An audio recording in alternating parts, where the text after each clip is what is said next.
Peuple d'Haïti, peuple de la première terre noire libre du monde, peuple de Toussaint Louverture, de Jean-Jacques Dessalines, de Catherine Flon.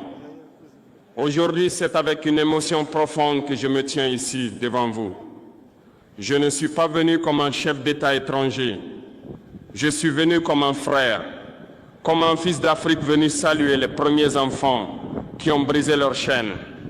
Haïti, ton nom résonne comme un cri de liberté dans le cœur de chaque Africain conscient. Tu as été la première nation à dire au monde, non, nous ne sommes pas des esclaves, non, nous ne sommes pas des objets, nous sommes des hommes libres. Et ce jour-là, mes frères, mes sœurs, tu as ouvert la voie à tous les peuples opprimés du monde. Oui, avant même que beaucoup d'Africains n'osent rêver de liberté, Haïti l'a vécu.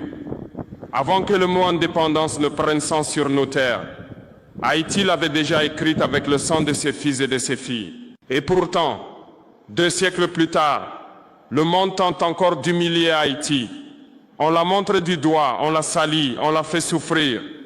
Parce que Haïti leur rappelle une vérité insupportable. Le peuple noir s'est libéré sans permission. Haïti, toi qui as brisé les chaînes de fer, on t'a ensuite entouré de chaînes invisibles. La dette, la faim, la corruption imposée, la déstabilisation orchestrée. Mais aujourd'hui, je viens te dire ceci. L'Afrique ne t'a pas oublié. Le Burkina Faso ne t'a pas oublié. Et moi, Ibrahim Traoré, je te tends la main de l'Afrique renaissante. Oui, frères et sœurs, l'heure est venue de renouer le fil brisé entre l'Afrique et Haïti. Car nous ne sommes pas séparés par l'océan. Nous sommes unis par le sang, par la mémoire et par la douleur. Haïti, ton histoire est un cri sorti des entrailles de la terre, un cri d'hommes et de femmes arrachés à l'Afrique, jetés dans les cales des bateaux comme du bétail, et qui ont refusé de mourir esclaves. Ils ont chanté malgré les chaînes, ils ont dansé malgré les fouets, et un jour ils ont dit « assez ». Oui, ce assez a traversé l'Atlantique, il a franchi les océans, il a atteint nos villages, nos savanes, nos forêts. Et depuis ce jour, chaque Africain qui se bat pour sa dignité, chaque peuple noir qui refuse l'humiliation, porte en lui une étincelle d'Haïti. Vous êtes le premier peuple noir à avoir écrit son indépendance avec son propre sang. Vous êtes le premier à avoir prouvé que l'homme noir pouvait se gouverner lui-même.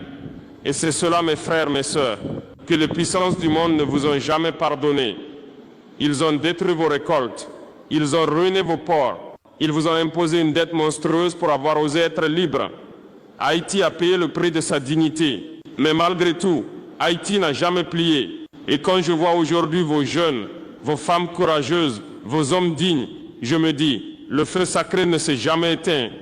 Il brûle encore. Il brûle dans chaque regard, dans chaque chanson, dans chaque prière.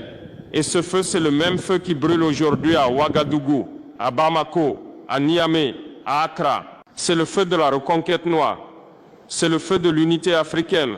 C'est le feu de la mémoire retrouvée. Haïti, tu n'es pas une île isolée. Tu es le symbole vivant de la résistance du peuple noir. Tu es la preuve que notre liberté ne dépend pas de l'Occident. Elle dépend de notre courage, de notre foi et de notre unité. L'Afrique et Haïti, 2 continents séparés par la mer, mais un seul cœur, un seul combat, une seule âme. Ne pleurez pas, mes frères. Car les larmes que nous versons aujourd'hui ne sont pas celles de la tristesse, ce sont les larmes de la mémoire, ce sont les larmes d'un peuple qui se souvient et qui se relève. Haïti, tu n'as pas seulement brisé tes chaînes, tu as illuminé le monde. Quand Toussaint Louverture a levé son regard vers le ciel et dit « Nous avons juré de vivre libre ou de mourir », le monde entier a tremblé. Ce jour-là, le vent de la liberté noire a soufflé depuis les montagnes de Saint-Domingue jusqu'aux côtes d'Afrique, jusqu'aux forêts du Congo, jusqu'aux savanes du Mali. Tu as montré que le courage pouvait vaincre les canons, que la volonté pouvait renverser les empires. Et toi, Toussaint Louverture, prisonnier, mais jamais soumis, captif, mais toujours debout, mort enchaîné, mais immortel dans le cœur de ton peuple. Ces noms, ces visages, ces destins, ce sont les fondations de la dignité noire. Ce ne sont pas seulement des héros haïtiens, ce sont nos ancêtres communs. des lumières éternelles qui ont tracé la route pour toute l'humanité.